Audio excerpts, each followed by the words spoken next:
Hello everyone, my name is Jen and welcome to the Book Refuge.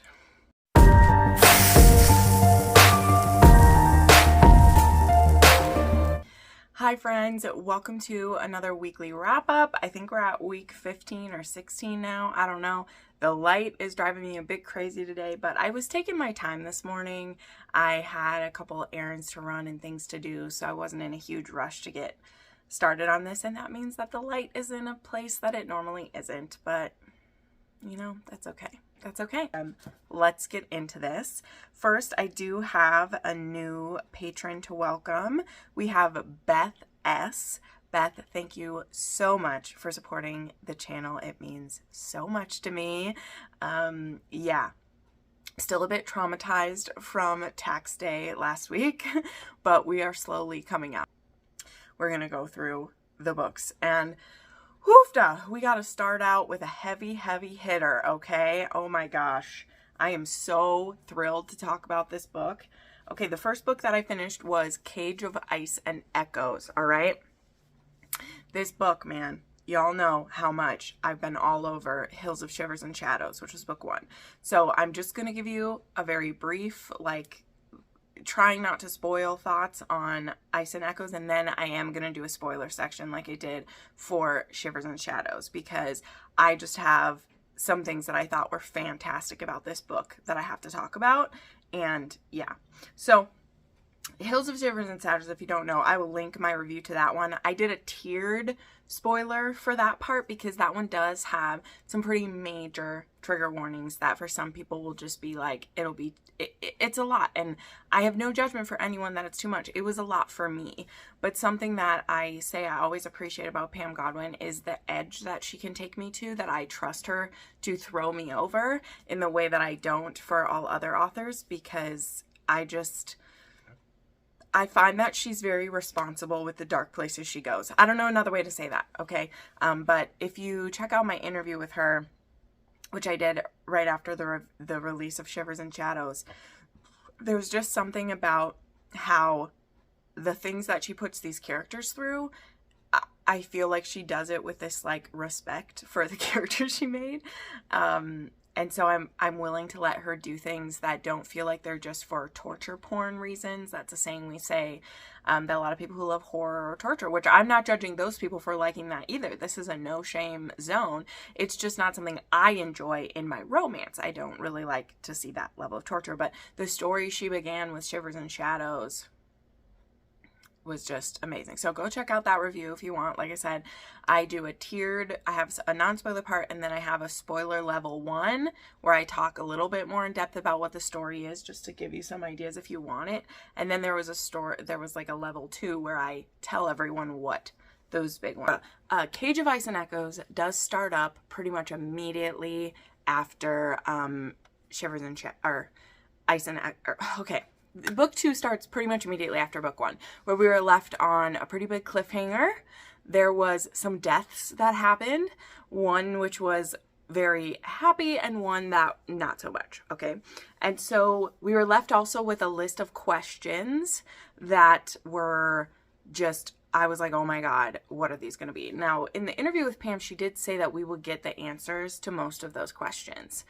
There still is a cliffhanger at the end of Ice and Echoes, but in my opinion, again, this is just me, I do not like cliffhangers. The third book isn't coming in until August 26th, so now we got to make it through the summer for this one. She has put the pre-order there. We will hope against all hope she's done sooner, but I doubt it. Pam had wanted this one to come in July, so we didn't have to wait too long, but she had to push it to August. Which, the skill with which she reveals things in this book is what really impressed me, because there were a lot of things I guessed. There were things that I was completely off base, and there were some that I was half right about, which was very thrilling for me. I thought the mystery unfolded just brilliantly with just enough, just enough info getting to us that you'd be able to piece it together. And some things I would piece together, just right before we find out, So yeah, there isn't too much non-spoiler stuff to say except for this. If you made it through Shivers and Shadows and you're maybe on the edge on if you want to keep going, if you felt like this was just too dark and you didn't want to keep going, or or you're worried there'll be more of what was in there. In this book, we really are getting answers. We are still in a survival situation. We are still trying to unravel the mind fuck that a certain character put us through. So I'm not saying it's easy by any means, but the type of struggles and the type of difficulties that we're dealing with in this one are more survival related. And then there's another character who's learning about what's happening. Now I'm going to go into the spoiler section in a second and I'll lay that out for you a little bit more. What I also will say, this book, the mystery and the things being unraveled fascinated me. The romance, which in this one we're seeing mostly romance between Cody, Leo, and Frankie. That's kind of what was getting set up in the beginning. It isn't looking like this will be an MMF. She is leaning into why choose, and I shared a bit about that in the previous one, that Pam herself considers kind of any polyamorous scenario kind of a why choose. That's just how she views it, which makes sense because even if it's an MMF, you're saying like why choose one or the other, right? Even if they are bisexual too, they're like, I'm not being monogamous with one person, I have multiple. So I can understand that. You guys know my personal feelings if you've been around a while, that I like the authors to be clear about whether a book is MMF or MFM or whatever. Now there are some things that she's revealing and I understand why she was being shifty about it. But if you check her trigger warnings page, she pretty much covers everything. But what I do like about her, and I'll say this, she covers the darkest things that could be on your trigger warnings, but she also covers a vast array of things that aren't necessarily happening in the way that you'd imagine them to. And I thought that was very clever because she wants people to be prepared for the darkest possible thing in her book, but she still wants a way to keep things a mystery. And I appreciate that because I was surprised, and it's not something I normally would be okay being surprised about. But again, Pam breaks every rule I have, y'all. She might not do that for everyone else. There are people who are going to be disappointed in this, but I will let Pam take me to the gates of hell or in a direction I never want to go because it's amazing. So anyway, I will also tell you this. I ended up giving this one 6 stars, and I will be upping my rating of the first one to 6 stars as well. I said that after my rating of the first one. If I was feeling satisfied by what was laid out in the first one, it would elevate to a 6 star. It absolutely did. So both of these are 6 stars for me now. I was so engrossed in Ice and Echoes. Like, I wanted to take my time with it the way I kind of did with the first one. Where the first one, I was taking time with it because everything was so brutal. I needed to space it out a little bit. But with this one, there were still brutal things, but also the pace of like the survival situation, I just could not put it down. It was crazy. So now I'm going to do, like I said, a slight spoiler. And this will just be for people who you want to know a bit more of the tropes and know like what you're going to have to hold, like what you'll have to hold on to. Okay. So if I've said enough for you, if you're good, skip to when I hold up the next book, which I do. Well, yeah, go until I put the picture of the next book up because I do read a different book before then. So yeah, you'll check that out. Okay. So kind of where I want to explain with this is that Monty is a much bigger part of this book. Pam hinted to that in our interview, as well as if you've read the first book, you know that there was one random little POV that showed up near the end of that book that kind of threw us off, and that was Monty's POV. And in that POV in the first book, we're finding out that the way that he reacted to Frankie being taken was not as black and white as Denver, our creepy motherfucker, tried to make her think that it was, okay? So things were not as, simple as Denver wanted us to think. That like, oh, see, he's over you already. He's fucking his way through the island. Like, you can move on, right? Because that's what Denver wanted her to do. He wanted her to start being romantic with his sons. He wanted that to happen because he's disgusting. So we now come back to Monty, and we've rewound a little bit. So we're finding Monty where he's getting suspicious about where did she go, because even if she left him, and that's what he thinks at the beginning, that is why he cheats on her and gives Denver that cannon fodder he's able to use against Frankie. He thought she left him, and so he does react that way, but he misses her. And very quickly after her disappearing, he starts looking for her because he's like, even if she left me, she doesn't have the same resources that I do, right? He's a billionaire. He owns the island that he's on. where does she go? She hasn't showed up at any hospital he's looked at. She doesn't have a job at any, like, where did she go? He thinks she's pregnant with their child too. And after he's thinking about it, he is curious about, you know, what will this child be like? What I also love in this book, and again, I'm just giving you some things to look forward to. When you see Monty in the beginning of the first book, he is telling her to get an abortion, right? He is like, no, we're not going to be having a baby. This isn't going to be happening. And that is what leads to the fight where she's like, no, we're pregnant. We're married. Like, we can do this. He is so against it. And that gives you, rightfully so, a very bad look at him. But through this book, you will understand that reaction. And I had a feeling when he showed up again, when we saw that POV of his, I was like, there has to be more to Monty than what we've seen, because why is Pam giving him a POV then if he's gonna, you know, if there won't be more? So we're right. I was right about that. And in this one, we're now seeing him. He just wants to find her. He wants to apologize for what he said. He wants to try to get her to take him back. And she's just poof, disappeared. And that doesn't make sense to someone with the type of reach that Monty has. So what we will see through, what you'll see as you read Ice and Echoes, is what Monty is doing in the months that, like, Frankie's been gone, and leading up until a point in the story where they will be at the same time. Let's just say that. And we also got some revelations from Denver that connected to Monty if you read the first one. And we will find out why Monty never spoke about having a brother to Frankie, why he never spoke about things.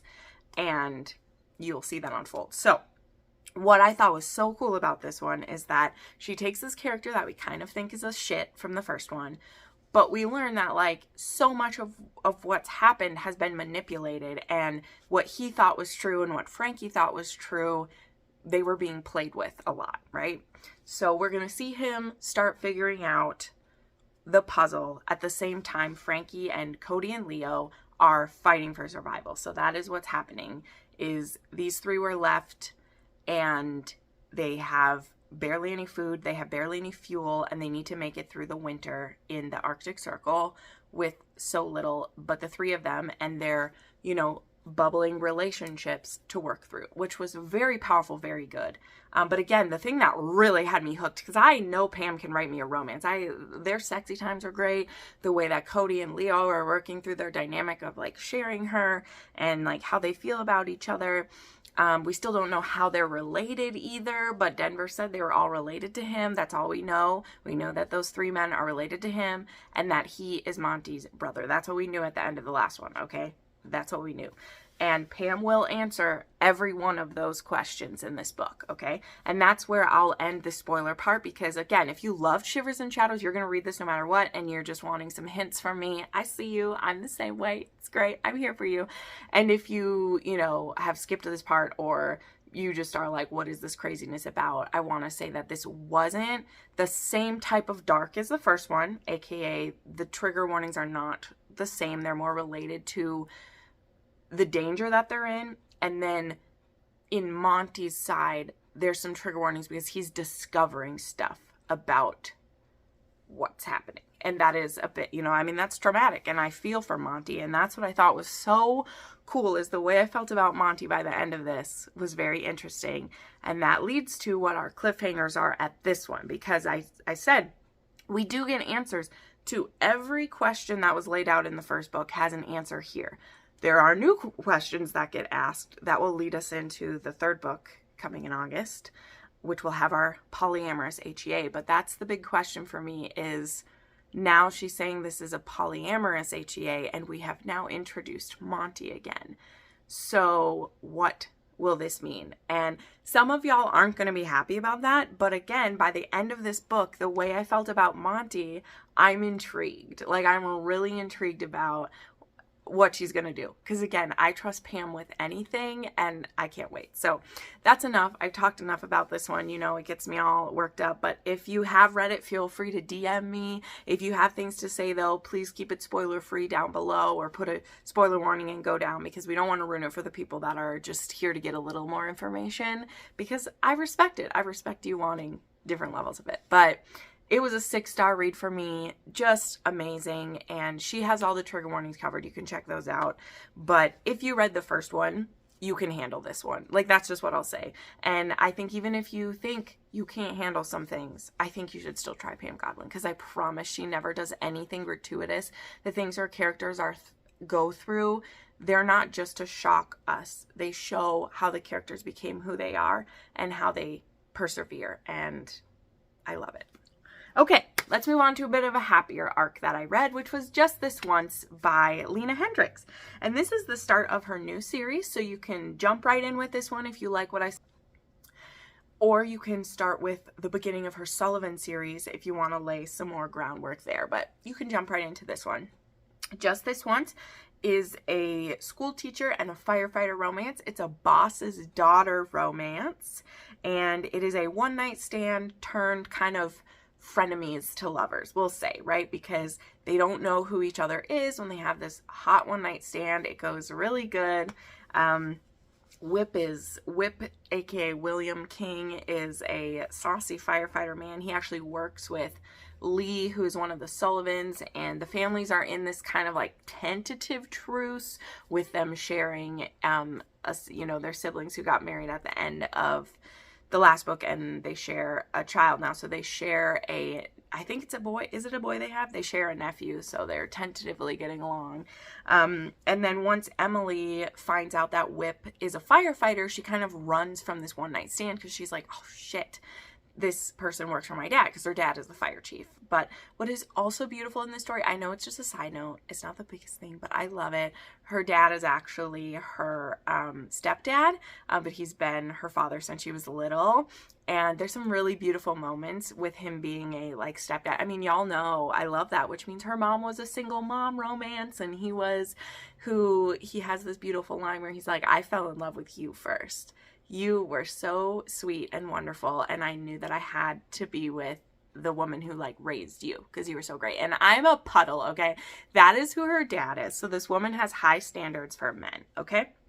So I really like these two. It did get a little irritating at certain points because it's one of those where like they get a little catty with each other because of the sexual frustration of the fact that they feel like they shouldn't be together. And that can make me roll my eyes sometimes because I'm like, really, are we doing this? Can we just not do this type of thing? But I ended up thinking it was really cute. And I did give this one, I believe, a 4.5 star. It does have a pierced peen.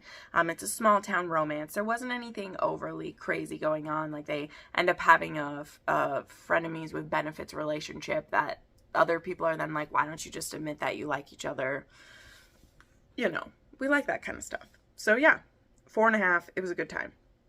Then y'all, then I finally finished Empire of the Damned, which is going to be all shiny and everything. But this book came out at the very end of last month, and I started it the beginning of April. I was listening to the audiobook. I will show you. I wish I had the Waterstones full colored, but this is the colored illustrations that are on the end pages. I'll show you these. Are amazing. But what I love this series, this is book 2, and I will give a brief talk about book 1 because someone asked me to. But this entire book is illustrated like a Sophie Lark is. Let me find one that isn't a spoiler here. Okay, here's one. There is like pictures in pretty much every chapter. There are these illustrations like this. It's amazing. I love it. It made it so great. But I did listen to this. The narrators are excellent. And there was also, in the audiobook, there was a little, like, interview chat with Joseph Morgan, who aka played Klaus, and Jake Kristoff. And they actually have a bromance that just makes me so happy because back when I still was on my Twitter, okay, I tell this story every time. I don't care. I love it. I actually saw this unfold because I followed Jake Kristoff and Joseph Morgan, and Joseph Morgan had started reading some like grim dark fantasy, and he asked his fans for recommendations, and someone recommended his Nevernight books to Joseph Morgan, and he read those. And then it was funny too because Jay Kristoff, I've been following him for years, and he had been watching The Vampire Diaries with his wife. And I mean, this was back when he was a little bit smaller than he is, and I actually got a few responses from him when I would message him about Damon, or when Klaus was introduced. I was like, you're gonna love Klaus, and he was like, oh my god. So it was kind of funny because they were both kind of fanboying over each other. And then when Joseph Morgan read his books, it happened to be that Jay was writing the first book. And so Joseph Morgan got to read a full draft of the first book. So anyway, that's my story I love to tell because, you know, I don't follow the celebrities too much, but I thought it was really cute. So this book, again, this series starts with Empire of the Vampire. And in that, there's Gabriel de Leon, and the story begins where he is speaking to this historian who is a vampire historian. Gabriel de Leon begins Empire of the Vampire in prison. He's being held by the vampires, and they ask him to tell the story so that the historian can write it down about the Grail, the Holy Grail of San Marcia. What's her name? Anyway, the Holy Grail, which is actually a person. I'll just tell you that. That is something that gets revealed in the first book. But since I'm going to talk about this book, I got to tell you a little bit of it. And so we've heard that there's a tragic case of the Grail. So we don't know what all that means or anything, but we have Gabriel who's telling this story. So it's very interesting. It does have like breaks because this whole story is literally told with in quotation marks because he's telling it, and so the historian will break in sometimes and say, did it really happen that way? Are you embellishing things? And we'll see it happen. And so the first book is all that. And then in this one, things start a little bit saucy because Gabriel actually attacked the historian at the end of the first book.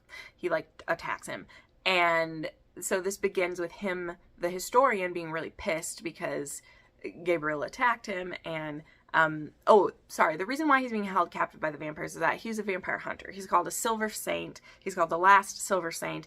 And the Silver Saints are these half vampire, half human group of almost like priests. They're supposed to be almost like these warrior priests. They're not supposed to get married or any of that. And they're supposed to fight against the vampires. And it's very difficult because there's no like full sunshine anymore.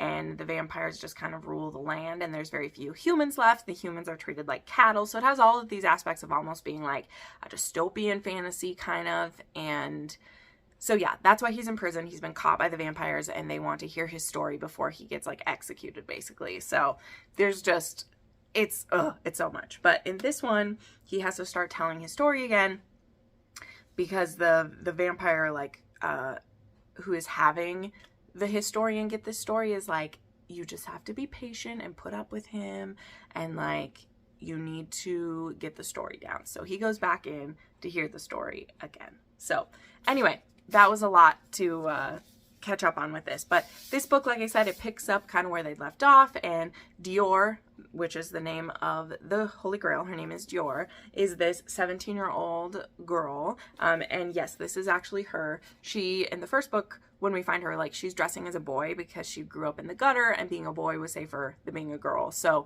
when he first finds her, he thinks that it's this really pretty boy who turns out to be a girl. But she is also, she's also gay, and it's really fun. The one of the women that she's in love with is really badass. So there's so many great characters in this series. He writes some really badass ladies in here. Is it a really horny vampire book? Yes. The vampire, like, what do you think that would be like? They're awful. The vampires are just horny sluts who kill humans and rape whoever they want and suck people dry. Like, it's a lot. But the way that this is told, there is still like humor infused because De Leon is very like self-deprecating and he's the one telling the story. And then we get introduced, which we already met them, but we get introduced to Gabriel's sister who is a vampire. And there's a whole story about how she became one. And she's actually working like against Gabriel, but they both want to save Dior. It's a whole thing. Okay, these are like so much. And I know someone wanted my more like detailed thoughts on both of these books, but it's just too much. And I don't really review non-romance, but this is my like one non-romance of the year or whenever a new one comes out that I'll read because Jay Kristoff just hooks me, y'all. He just hooks me. And if you're going to read these, I highly recommend the audiobooks. I believe the first one is on AnyPlay, or at least it was when I read it last year. Who knows if it still is. But I did use one of my credits to get this because the audiobook was fantastic. So I gave that 5 stars. There isn't much romance going on, but there is some sex in it, so there's that. But it's always like very dangerous situations that it's happening in, so just be prepared for that. Okay, so I know some of you read more non-romance than me, so that's definitely one that I recommend. Just be prepared for people you love to die or to not die and have that be just as painful as anything else. So, okay, next up, I read Aulia by Minerva Spencer, aka SM La Violette, aka one of my favorite current historical romance series coming out, and this is book 4 in the Bellamy sisters. I'm kind of bummed I don't have the book yet. It is literally getting delivered today, so I'll probably have it by the time that I'm done recording this video because the mailman's coming. But Aulia is about the oldest sister, and I thought this one was so interesting. So we've heard about her throughout the series. She's the oldest of the 6 siblings. Remember, there's 5 sisters and 1 brother, and their parents suck. Like, the parents are awful. And we've watched these daughters slowly find love and married to dukes and marquises and people way too good for their parents to have lucked out that their children found these despite them. But Aulia, her story begins before any of the others have gotten married, and she had actually left her family to go earn money, and her mother disowned her even though she was going to go try and earn money for the family. And she's a very talented artist, and so she was hired to paint these pictures of these different specimens for a scientist. Now, he is, of course, I think he's an Earl. He's a scientist who's an Earl. And he has actually been on many scientific expeditions where he's collected specimens, and he's taken like rough drawings of some of them. And on one of his last journeys with him and his deceased wife, his wife was attacked by an animal when she was with her lover. And the funny thing is like, he was okay with her having a lover. They got married for their shared scientific loves, not because they were faithful to each other. But she was killed, and he was attacked trying to stop the attack from happening, and he was mauled. So he actually has a glass eye. He wears an eye patch over an eye, and he's scarred on part of his body. But he is very strong, and he has a very great sense of humor. Jesson actually compared him to a House character, and I could see that. A little bit of a younger House, but that wounded, but still so snappy, and so just not necessarily happy, but just very engaging. He might be a bit grumpy, but he's not the grumps we've seen in some others where it's an injured hero. He's still very active. He's very into his scientific discoveries, and it actually is really sad because he used to be able to draw and paint a lot of the specimens himself. He's very talented, but since the attack, he has tremors in his dominant hand, and he's just so it's so weird because he is very positive, even though being very snarky and sarcastic. It's interesting. But anyway, Aulia gets hired to do all these, and it's supposed to be a year-long appointment where she will get all of these illustrations finished for this book that he's going to be putting together. So that's how she ends up there. And like we said, she ends up there before any of the other sisters have married. So she's been disowned by her mother, and through the time, and her mother has kept her, honestly, kept letters from her sisters being sent to her, so she thinks they've all kind of abandoned her. But then slowly as we read the book, we see Phoebe get married, and then Hyacinth get married, and then we finally see Selena get married too. And they each are hey, if you don't want to keep working, you have a home at our house. You have a home at our house. All of the sisters offer her this. And yeah, but she's living on this little made-up island that is a Scottish island kind of, and it's made up because the author wanted to have it be whatever she wanted it to be, which I respect.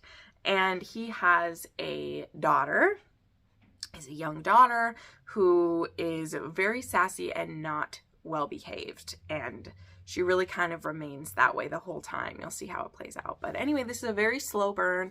This one is in a gothic style, is what Minerva Spencer said. She said this is a gothic age gap romance. He's about, I think, 20 years older than her, but they have this great connection. So that's the setup for this one. And I have more to say in just a sec, but I'll tell you, this one wasn't my favorite. It wasn't. For all that exciting stuff I said, one of the things Minerva Spencer excels at is she writes absolutely unique stories, okay? Like, there's so much that was unique about this. But she says in her author's note that she wanted to write this in the style of a Gothic romance where the main character finds out a lot about the hero through other people. Like, she sees him, she likes him, she's attracted to him, but he often has trips to go on and he's gone for this and gone for that while she's doing her work.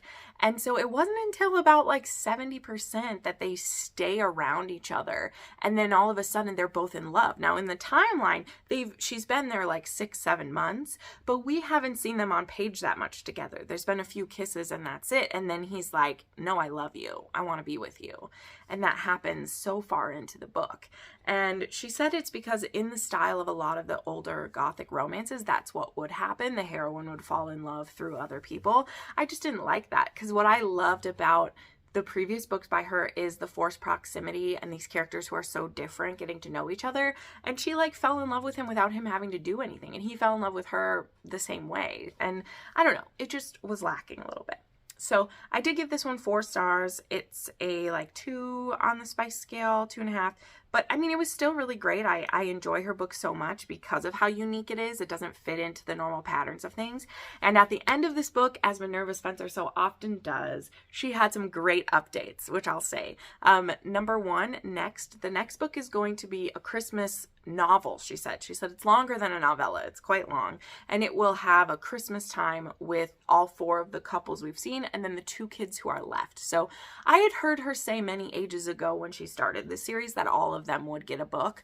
But I think that when we saw that the Christmas novel is going to be next, that we thought that would be the end. It's not. It's going to be like book 5 is going to be this Christmas, and then like we're doing a time jump so that Katie, who's the youngest daughter, and Dottie, who's the youngest who's the boy, they will be older now.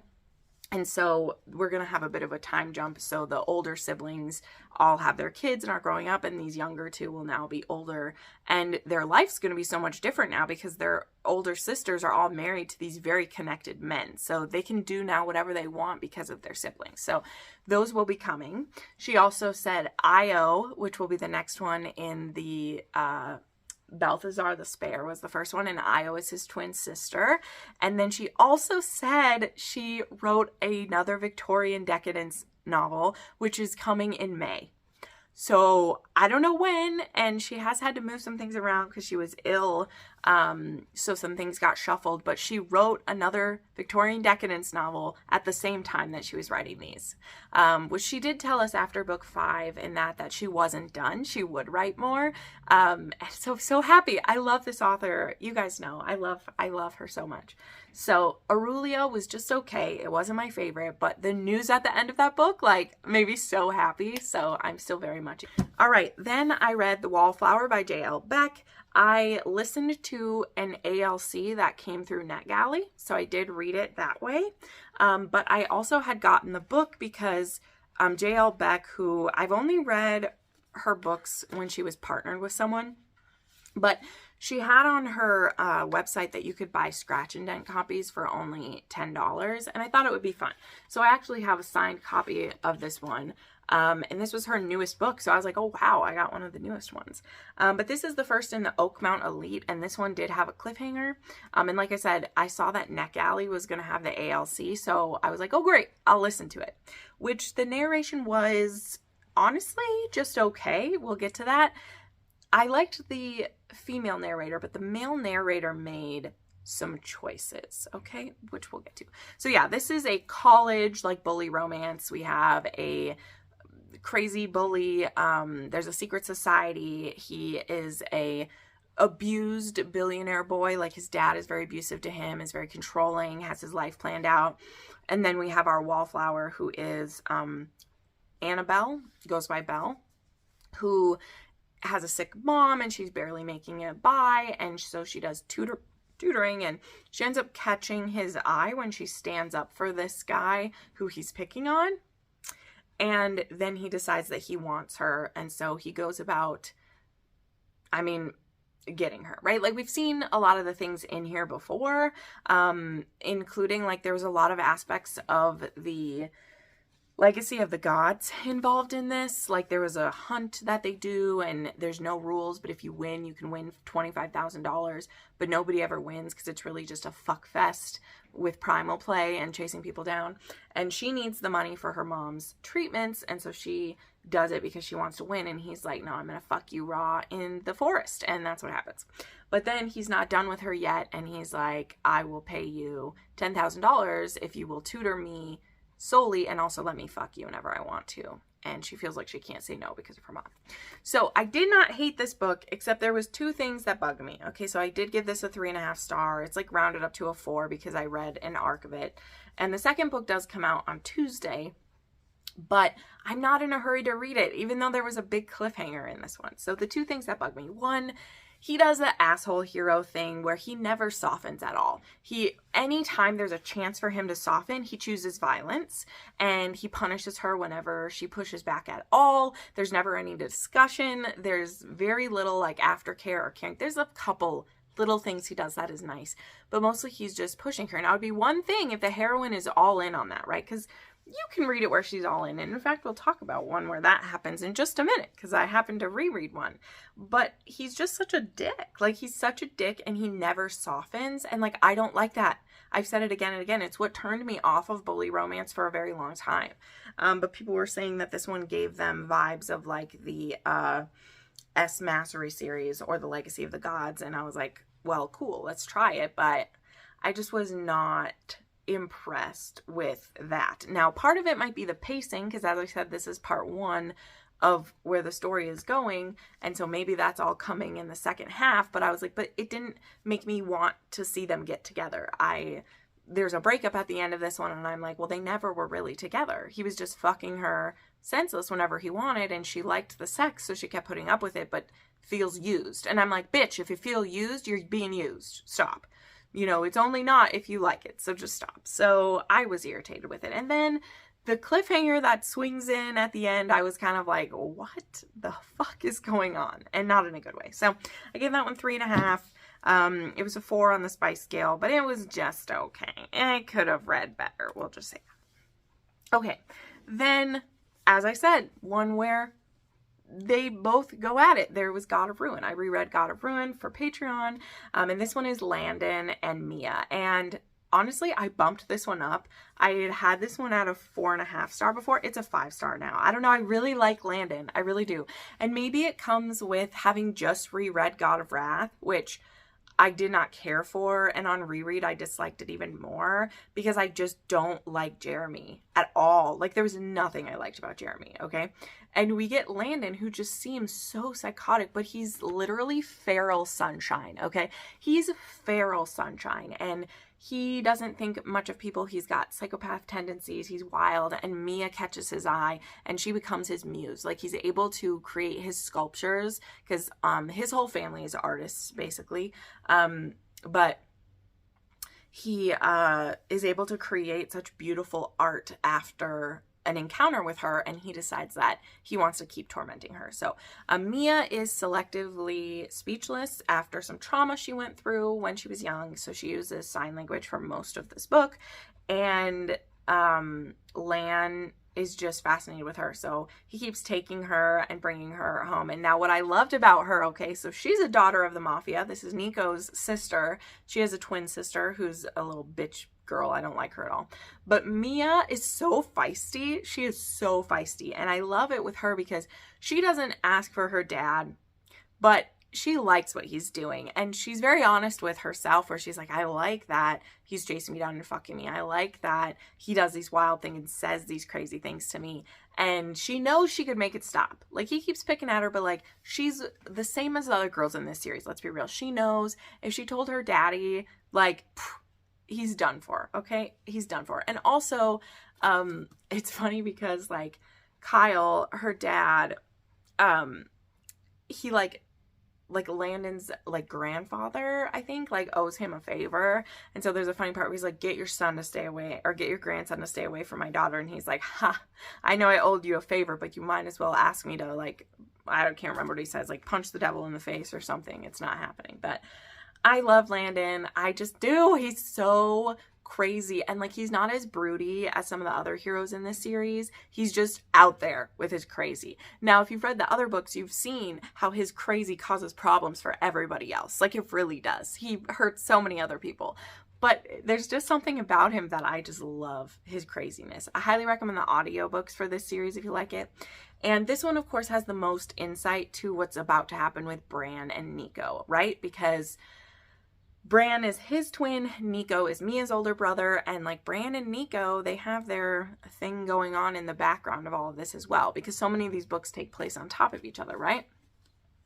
And so Lan, he is just starting to be like suspicious about what Brandon maybe has going on, and Nico absolutely does not want Lan to be with his sister, but Bran is like, but like, you would be with me, but my brother can't be with your sister. So there's just a lot of games we're going to see in God of Fury. But I love this. Like I said, I moved it up to a 5-star. I really did. I had a great time rereading it. And I think it is directly because of rereading it after God of Wrath. Okay, last book to touch on, we have Undeniably Convenient by J. Salmon.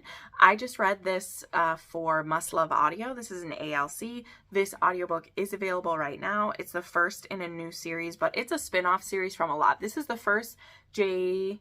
Salmon that I've ever read, and it's very clear it connects with a lot of other books, because our heroine is the like adopted daughter of a hero, and she has all these aunts and uncles that have important roles within the city, and that's always a hint that this is a second or even third generation story, right? So this is book 1 in Boston's Irresistible Billionaires, but there are other series that connect with this one.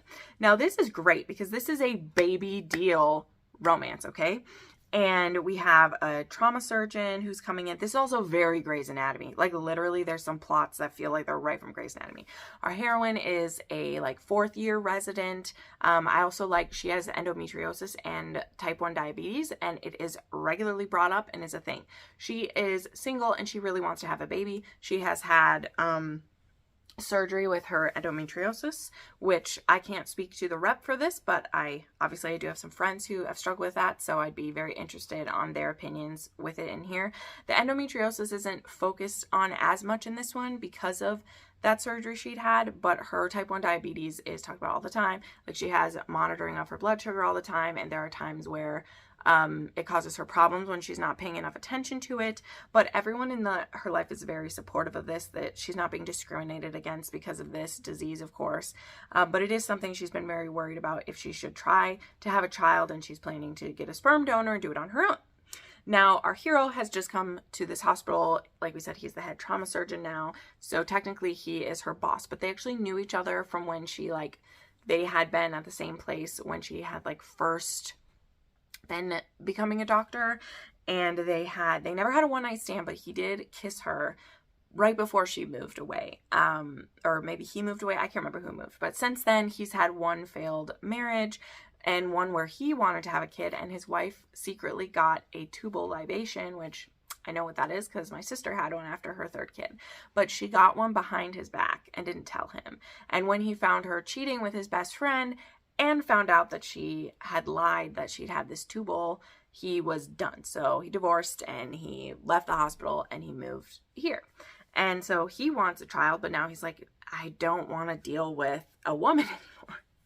But he's very attracted to Katie. And when he overhears a conversation where she wants to have a baby, he's kind of struck by it, because there's one other part too. He has a mother. Of course he has a mother, but his mother is sick and his mom really wants grandchildren.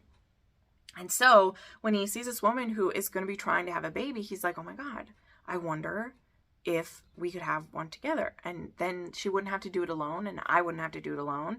And then I don't have to worry about, finding another woman. Like, it can be her. So anyway, yeah. So they undeniably, conveniently come up with a deal to have a baby. And of course, they decide to do it naturally because they both are very attracted to each other. And there we go. I loved this. This was beautiful. It was really fun, and I don't have anything wrong with it. This had so many of the things that I love. I love when there's a baby deal from the start. It isn't an accidental pregnancy and nobody's like worried if the other person wants the baby. And he's so excited to be a dad too. He's like, I'll take more time off of work than you because your career's really going off. And he's like, I want to be a dad so bad that like, after maternity leave, like I'll take paternity leave. I'll be home longer than you. Like he's so in, and it just brought like the biggest smile to my face. And both of their families are excited for them. You know, they're a little cautious for them, but they're excited, and it was just beautiful. So this was 5 stars. As I said, both the audiobook and the book are already out. This was a 3.5 on the spice scale, and there's even some good little spicy spice in here. Some fun time too. So those are all the books that I read this week. So a little bit better than last week. I still found a way to talk forever. Anyway, thank you so much for watching. I have links to all of these books down below. Let me know what your favorite book was you read this week, and we will talk in the next video. Bye.